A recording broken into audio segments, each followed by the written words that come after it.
그러면 어떻게 공무원이 될 수 있나 살펴보겠습니다. 공무원은 대부분 공개 경쟁 시험을 통해 선발되게 됩니다. 우선 대부분의 공무원 시험은 5급, 7급, 9급 공개 경쟁 채용에 의해서 실시하게 되는데요. 여기서 장애인을 구분하여 모집하는 직급은 9급과 7급입니다. 9급의 구분 모집은 1989년부터 도입이 됐고요. 7급은 1996년부터 도입이 됐습니다. 현재 5급 사무관인 행정고시는 미실시하고 있습니다. 또한 장애인 고용 촉진 및 직업재활법 27조에 따라 장애인 모집 구분이 제외되는 직종이 있는데요. 앞에서 말씀드린 바와 같이 공안 직종 장애인들이 대부분 차지하고 있습니다. 공안 직종인 교정이라든지 보호, 아니면 검찰, 출입국 관리, 철도 경찰, 검사, 경찰, 소방, 군인, 경호직은 장애인 구분 모집을 하고 있지 않습니다. 그렇지만 장애인 구분 모집을 하고 있지 않다는 것이 장애인을 모집하지 않는다는 건 아닙니다. 장애인분들도 이 부분에 비장애인과 마찬가지로 도전할 수가 있습니다. 근데 모든 사람들이 다 장애인 시험을 볼 수 있는 건 아닙니다. 장애인분들이 시험을 보려고 해도 결격 사유에 해당되지 않아야 됩니다. 범죄 사실이 있는 경우에는 일정 기간이 지나지 않으면 장애인이 될 수가 없습니다. 우선 세 번째 칼럼을 보시면 금고 이상의 형을 받고 일정 그 집행유예가 끝나지 아니한 날로부터 2년이 지나지 않은 경우에는 공무원 시험에 도전할 수가 없습니다. 또 공무원 재직 중에 직무와 관련하여 형법 제 35조, 이게 횡령과 배임입니다. 횡령과 배임의 죄를 범한 경우에는 또한 장애인 시험 볼 수가 없습니다. 또 징계로 파면이나 해임을 당한 경우 일정 기간이 지나지 않으면 공무원에 채용이 될 수가 없습니다. 또 각 개별법에 따라서 장애인의 결직 사유가 개별법에 정리되어 있는 게 있는데요. 외무공무원에 보면 대한민국 국적을 가지지 아니하면 외무공무원에 채용이 될 수가 없습니다. 이는 외무공무원이 대한민국의 이익을 위해서 대변하기 때문에 외국 국적을 갖고 있는 사람은 채용하지 아니하는 것입니다. 또 대부분의 공무원들은 정년이 60세로 한정되어 있습니다. 그렇기 때문에 60세 이상의 분들은 공무원에 임용될 수가 없습니다. 그러면 장애인 모집 구분에 응시할 수 있는 사람은 누구인지 살펴보겠습니다. 우선 장애인 복지법 시행령 제2조에 따른 장애인과 국가용자 등 예우 및 지원에 관한 법률 시행령 14조에 따른 상위 등급에 해당이 되는 사람들이 모집 구분에 응시할 수가 있습니다. 장애인 모집 구분에 응시하고자 하는 사람은 장애인 원서 접수 마감일 현재까지 장애인으로 유효하게 등록되어 있어야 됩니다. 그렇기 때문에 본인이 눈으로 보거나 의학적으로 장애인이다 하더라도 국가정책에서 장애인복지법상 등록되어 있지 않은 분들은 장애인 모집 구분에 응시할 수가 없습니다. 앞에서 말씀드린 바와 같이 장애인은 장애인 모집 구분 외에 다른 직렬에도 비장애인과 동일한 조건으로 응시할 수가 있습니다. 장애인 응시 연령은 7급 공채인 경우는 20세 이상, 9급 공채인 경우에는 18세 이상이면 응시가 가능합니다. 그러면 언제 정도 준비하는 게 맞는지 한번 살펴보겠습니다. 사실은 이 기간은 올해를 기준으로 한 것이고요. 매년 달라질 수가 있습니다. 7급인 경우에는 6월 달에 연습을 하고 8월 달에 필기시험을 보게 됩니다. 그리고 11월 달에 면접을 보게 되고 최종 합격은 11월 말에 발표하게 됩니다. 9급 같은 경우에는 2월 달에 원서접수를 하고요. 4월 달에 시험을 보고 7월 달에 면접 시험을 보고 8월 달에 합격자 발표를 하게 됩니다. 이는 국가직 공무원을 대상으로 한 것으로 지방직 공무원은 지방자치단체 사정에 따라 조금씩 달라질 수가 있습니다. 시험 공고는 사이버 국가고시 센터를 통해서 하게 되고요. 2006년부터는 인터넷 접수만 가능합니다. 그렇기 때문에 우편 접수 및 창구 접수는 하지 않고 있습니다.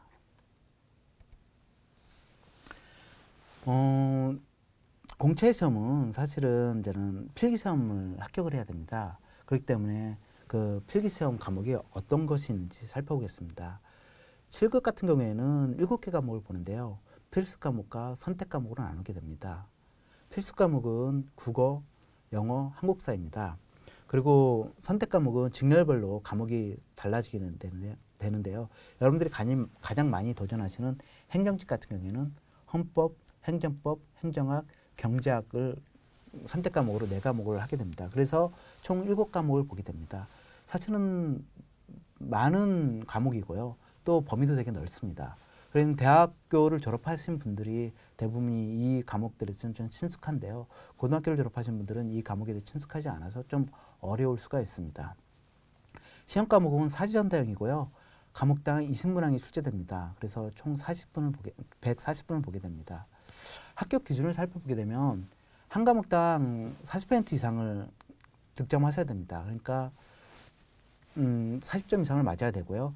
고득점자 순으로 선발 예정 인원의 1.5배수를 추리게 되고요. 그리고 면접을 통해서 최종 합격자를 발표하게 됩니다. 그러므로 장애인을 10명 뽑는다 그러면 필기시험에서는 15명을 합격을 시키고요. 또 최종 면접을 통해서 5명을 탈락시키고 10명을 채용하게 됩니다. 9급 시험을 살펴보게 될까요? 9급도 총 5과목을 보게 되고요. 필수 과목은 국어, 영어, 한국사입니다. 그리고 선택 과목으로는 직렬별로 과목이 많이 나눠지는데요. 일반 행정을 살펴보면 행정법 총론, 행정학 개론, 사회, 과학, 수학 중에서 2과목을 선택하게 됩니다. 그러니까 5개 과목 중에서 2과목을 선택하니까 7급보다는 조금 더 수월합니다. 문항 및 시간을 살펴보면 7급과 마찬가지로 사지선다형 20문제를 출제하게 되고요. 총 100분을 시험 기간으로 100분을 듣게 됩니다. 합격 기준도 7급과 동일합니다. 40점 이상 과목별로 40점 이상 득점자 중에서 고득점자 순으로 선발 예정 인원의 1.5배수를 추리게 되고요. 최종 면접을 통해서 최종 합격자를 발표하게 됩니다. 자격증이 있으면 가산점이 있습니다. 전산직은 제외하고 공통된 가산점이 있는데요. 전산 관련 자격증이 있으면 7급과 9급에서 일정 정도 가산점을 받게 됩니다. 정보관리 기술사라든지 컴퓨터 시스템 운용 기술사라든지 정보처리 기사, 전자계산기 조직 응용 기사 등은 1%의 가산점을 받게 되고요. 사무 자동화 사업기사라든지 정보처리 사업기사 같은 경우는 0.5%의 자격 가산점을 받게 됩니다. 직렬별로도 가산점 제도가 있는데요. 변호사 같은 경우에 5%의 가산점이 있고요. 기술사라든지 기능장 같은 경우에도 가산점이 있습니다. 요즘은 공무원 인기 상승과 청년 실업 문제로 이렇게 전문 자격증을 갖춘 사람들도 공무원에 많이 임용이 됩니다. 저랑 같이 근무하시는 분들도 변호사분들도 되게 많고요. 또 변호사분들 이외에 회계사나 아니면 세무사 같은 분들도 공무원에 많이 도전하고 임용이 되어 있습니다. 면접 시험에 대해서 알아볼까요? 필기시험에 합격한 경우 최종적으로 면접을 통해서 최종 선발하게 됩니다. 면접은 블라인드 면접 방식으로 하게 되는데요. 출신 학교라든지 시험 성적이라든지 경력 등 면접관에게 제공되지 않고 인터뷰를 통해서만 선발하게 됩니다. 저도 면접관으로 몇 번 참여해 봤는데요. 수험생에 대한 자료가 아무것도 없고 수험생이 작성한 그냥 일반적으로 자기에 대한 소개서 또 자기가 봉사활동에 대한 부분에 대해서만 면접관에게 제출하고 그것만 평가를 하게 됩니다. 그렇기 때문에 사실은 그 사람의 됨됨이라든지 그분이 성실한가, 국민에 대한 봉사의 마음이 있는가가 가장 면접 시험의 합격 당락을 결정하게 됩니다. 필기시험에서 최종 합격자의 1.5배를 선발하게 되므로 많은 분들이 면접에서 불합격되게 되는데요. 그러므로 여러분들이 면접도 굉장히 중요한 부분을 차지하기 때문에 준비를 철저히 하셔야 됩니다. 이렇게 장애인들이 이제는 필기시험과 그다음에 면접을 보면서 이제는 임용이 되는데요. 그러나 장애인들에게는 좀 핸디캡이 있기 때문에 비장애인과 똑같이 시험을 볼 수가 없습니다. 그러므로 장애인 수험생에게는 편의 제공을 하고 있는데요. 그 부분에 대해서 알아보겠습니다. 시각장애인 1, 2급 같은 경우에는 시험 시간이 좀 길게 줍니다. 왜냐하면 일반 비장애인들과 마찬가지로 시험 시간을 똑같이 주게 되면 시험 시간이 모자라서 불합격되는 이유가 많겠죠. 그렇기 때문에 시험 시간을 1.5배, 1.7배 정도 더 드리고요. 음성 지원 컴퓨터라든지 점자 문제지 등을 제공하게 됩니다. 시각장애인 3급에서 6급까지는 시험 시간을 1.5배 주고요. 학대 시험 문제라든지 학대 답안지를 제공하게 됩니다. 상지나 뇌배문 장애 같은 분들도 필기를 할 수가 없기 때문에 이분들에게도 더 많은 시험 시간을 주고 있는데요. 시험 시간을 1.5배 더 드리고 대필이라든지 학대 문제지라든지 학대 답안지를 드리게 됩니다. 청각장애인 같은 경우에는 수화통역사를 시험관리인으로 배치하도록 되어 있습니다. 그리고 응시 요령 등을 서면으로 제공하고 있습니다. 장애인 수험생 편의 절차 지원 절차를 알아보겠습니다. 장애인 수험생의 편의 지원 신청은 응시원서 접수 기간 내에 사이버 국가고시센터에 신청하게 되면 됩니다.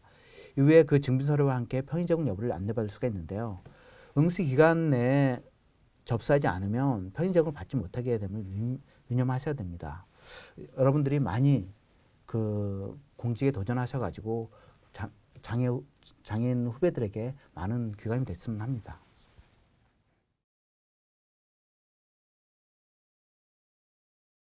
다음으로는 공무원의 능력 발전과 후생복지 지원에 대해서 말씀드리겠습니다.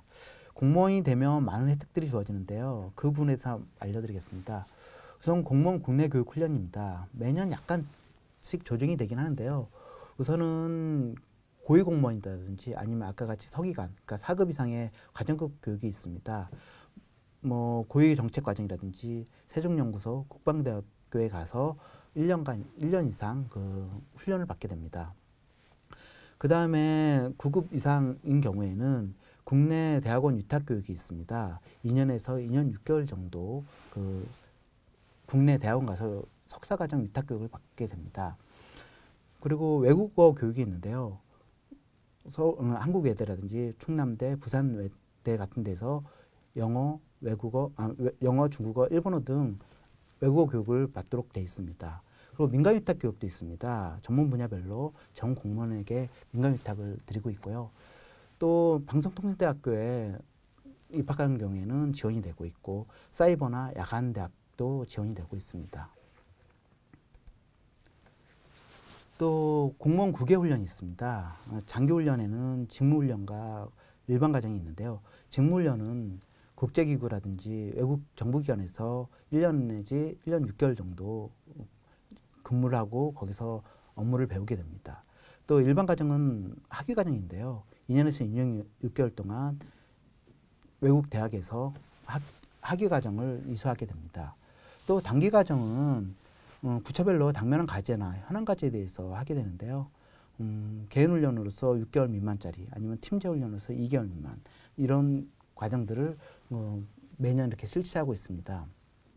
공무원이 되면 가장 좋은 점이 이렇게 교육훈련 기간 제도가 많다는 것입니다. 여러분들도 계속적으로 공부하는 습관을 가져가지고 공무원이 되셔서 이런 좋은 교육훈련 과정을 받아봤으면 좋겠습니다. 공무원의 보수는 얼마나 될까요? 아까도 말씀드린 공무원의 보수는 구매 세금으로 드리게 됩니다. 그렇기 때문에 많이 그러니까 풍부하게 들 수가 없는 그런 상황인데요. 우선 여러분들이 7급 공채 시험에 합격하게 되면 첫 월급이 200만 원 남짓 받게 됩니다. 9급인 경우에는 1,700만 원 남짓 받게 되고요. 그 중에서 먼저는 보험료라든지 세금을 떼게 되면 훨씬 더 적은 금액을 받게 되는데요. 전체 인구 중에서 임금 근로자의 월 평균 소득이 223만 원 정도 되니까 공무원의 보수가 그렇게 높다라고 볼 수는 없습니다. 그러나 국가 정책을 수행하는 업무에 대한 자부심과 또 퇴직 후에 연금 등을 고려할 때 적지는 않다라고 생각이 듭니다. 전체적으로 공무원들은 뭐 상위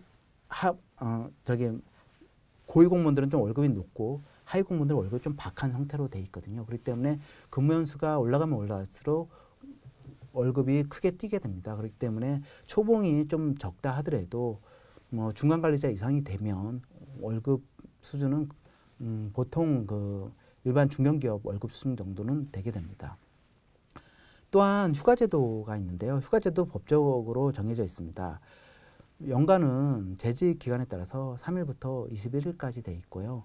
또 병가 같은 경우에는 일반 병가일 경우에는 60일, 그 다음에 공무상 질병인 경우에는 180일이 주어지게 됩니다. 특별휴가 같은 경우에도 경조사에 따라서 1일에서 5일까지 있고요. 출산휴가 같은 경우에는 90일 정도 있습니다. 연금제도에서 알아볼까요? 연금제도는 공무원이 장기간 재직할 경우에는 퇴직 후의 삶을 국가에서 책임지게 됩니다. 20년 이상 재직하고 65세가 넘으면 퇴직연금을 받게 되는데요. 20년이 안 될 경우에는 어떻게 되냐? 그러면 퇴직일세금을 주게 됩니다. 또 이제는 조기퇴직연금이라든지 유족에 대해서도 그 연금을 드리게 됩니다.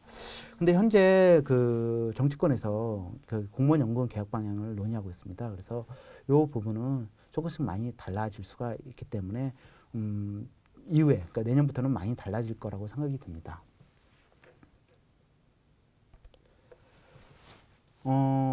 마지막으로 이제는 기타 후생복지에 대해서 알려드리겠습니다. 공무원이 되게 되면 학자금 대부가 있고요. 또 내 집 마련을 위한 지원을 하게 됩니다. 또한 그 지방에 계신 분들이 이제는 뭐 서울이나 아니면 타 지역에 근무하게 될 때는 독신사 숙소를 운영하고 있습니다. 지금 저희가 이제는 재작년부터 세종시로 많이 이전을 했거든요. 그건 세종시에도 그 독신사 숙소들이 많이 있습니다. 왜냐하면 서울에 적을 두고 계신 분들이 세종시에 오게 되면 참 늦게까지 야근을 하게 되면 사실은 서울에 올라갈 수 있는 차편들이 그렇게 풍부하지 않기 때문에 독신자 숙소를 운영해서 그 업무에 지장이 없도록 그렇게 운영을 하고 있습니다. 또한 맞춤형 복지제도가 있는데요. 생명이나 상해보험을 들게 하고 또 건강관리나 여행 등을 지원하게 됩니다. 부서마다 조금씩 다르고 또 일반 대기업에서 주는 맞춤형 복지제도보다는 많지는 않지만 그래도 일정 수준의 그런 맞춤형 복지제도를 드리고 있고요. 또 장애인분들에게는 보조공학기기를 신청하면 지원이 가능합니다. 휠체어를 타는 장애인분들에게는 그렇게 큰 필요는 없지만 시각장애인이라든지 아니면 청각장애인 또 상지지체장애인 같은 경우에는 보조공학기기들이 많이 필요하거든요. 그래서 이런 분들한테는 많이 지원을 해드리고 있습니다. 이제까지 공무원이 무엇이고 어떻게 임용되는지 그리고 공무원에 대한 각종 복지 제도에 대해서 알아봤습니다. 공무원은 국가의 정책 결정과 집행 과정에 직접 참여한다는 큰 장점이 있습니다. 이는 참 매력적인 일인데요. 본인이 기획하고 실행한 업무들이 국민의 편의를 제고하고 불우한 이웃들에게 도움을 주는 업무라 생각하면 더 신나고 즐겁지 않을까요? 또한 장애를 이기고 도전할 만한 직업이라고 생각합니다. 성실하고 남을 배려할 줄 아는 청소년 여러분들이 많이 도전해 주었으면 합니다. 또 여러분들이 공직의 생활을 하면서 또 후배들에게 귀감이 되고 또 후배들을 이끌어 줄 수 있는 그런 분들이 되었으면 합니다. 만나서 반가웠고요. 또 다음에 뵐 수 있는 기회가 되었으면 좋겠습니다. 감사합니다.